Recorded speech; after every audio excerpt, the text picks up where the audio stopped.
এখনো পর্যন্ত আমার ইনকাম লাখ টাকার উপরে। যেখানে মানুষ চাকরির দিকে ঝুঁকছে সেখানে আমি আমার শিল্পটাকে একটা ইনকামের পথ বানিয়ে নিয়েছি। যেখানে অনেকের চোখ থাকে শাড়ি, গহনা, দামি দামি জিনিসের মধ্যে, কিন্তু আমার চোখ থাকে সবসময় ভাঙারির দোকান, আবর্জনা এগুলাতেই। ভাঙারি দোকান দেখে 2 হাত ভরে বোতল নিয়ে আসে। বোতলগুলো এনেছিল একটা বাজারের ব্যাগে করে। যে আমি বাজারের ব্যাগগুলো দেখার পর আমি ভেবেছিলাম অনেক বাজার বোধহয় বাসায় আজকে আসছে, কিন্তু আসলে ওখানের ভিতর সবগুলোই বোতল ছিল। মানুষ বলে শখের দাম লাখ টাকা, এবং সত্যি আমার শখের দাম লাখ টাকা, কারণ এই শখ বিক্রি করে আমি লাখ টাকা ইনকাম করছি। মানুষ যেখানে 10-20 হাজার টাকা চাকরির পিছনে ঘুরে সময় নষ্ট করছে, সেখানে আমি আমার শখটাকেই আয়ের উৎস বানিয়ে নিয়েছি। আমার হাজবেন্ড সবসময় আমার বানানো জিনিসগুলো আমাকে গিফট করতে চায়, কারণ উনি চায় যাতে আমার জিনিসগুলো বাইরে না যায়। এত কষ্ট করে আমি জিনিসগুলো মেক করি, উনি চায় জিনিসগুলো যেন আমার ঘরেই থাকে। একটা জিনিস আবর্জনা নাকি শিল্প সেটা আমার উপর ডিপেন্ড করে, কারণ অন্য কেউ হয়তো ওইটাকে আবর্জনা দেখছে, কিন্তু আমি ওইটাকে একটা শিল্পতে দেখি। যেমন এই ঘরটা আমি পুরোপুরি বানিয়েছি একটা ফয়েল দিয়ে। রান্না করতে গিয়ে আমার মনে হলো যে এই ফয়েলটা টিনের শেপে আসছে, তখন আমার মাথায় আসলো যে এটা দিয়ে একটা ঘর বানানো যায়। এটা পুরোটাই একটা ফেলনা জিনিস দিয়ে আমার বানানো।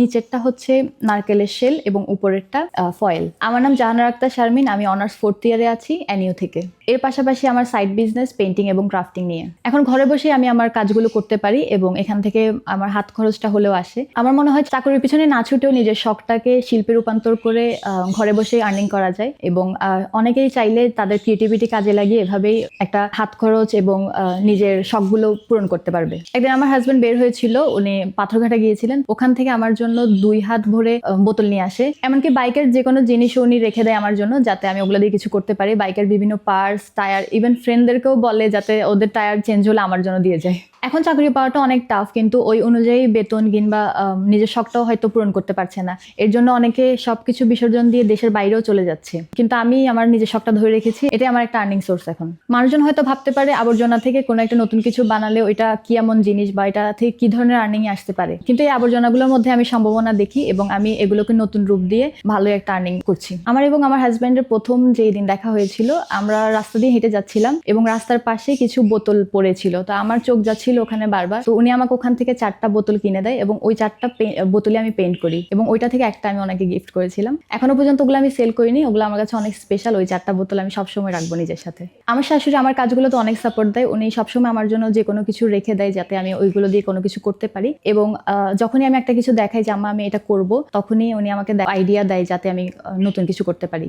আমার জন্য ভাঙা জিনিস সবসময় রেখে দেয়, এবং যে জিনিসটা কখনো কাজে আসবে না সেটাও আমাকে একবার হলো জিজ্ঞেস করে যে এটা কি কোনো কাজে লাগানো যাবে কিনা।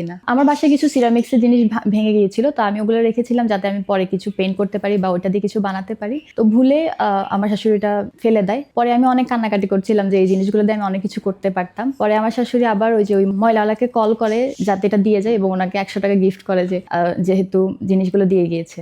ময়লাওয়ালারাও ভাবে এই ঘরে একজন টোকাই আছে, কারণ যখনই কোনো কিছু ফেলতে যায় তারা অবশ্যই আগে জিজ্ঞেস করে এই জিনিসটা কি লাগবে নিয়ে যাওয়ার আগে। দেখা যায় কি রিক্সা করে যাচ্ছি এবং দূরে দেখলাম যে এই জিনিসটা মনে হয় আমার কাজে লাগবে, আমি ওটা নিয়ে চলে আসি যাতে আমি পরে কাজে লাগাতে পারি, কারণ আমি চিন্তা করি আবর্জনা থেকেই নতুন কিছু হতে পারে। ঈদের সময় চাপটা বেশি থাকে, দেখা যায় সবাই ঘর সাজানোর জন্য অনেক কিছু পেইন্টিং এবং হারিকেন থেকে শুরু করে অনেক কিছু অর্ডার করছে। রাগ করলে দেখা যায় উনি অনেক সময় অনেক কিছু নিয়ে আসে, এবং দেখা যায় ভাঙারির দোকান থেকে একটা কিছু নিয়ে আসলো, যেখানে একজন ফুল আনার কথা সেখানে দেখা যায় উনি আমার জন্য একটা বোতল নিয়ে আসলো যাতে আমি ওটা পেইন্ট করতে পারি।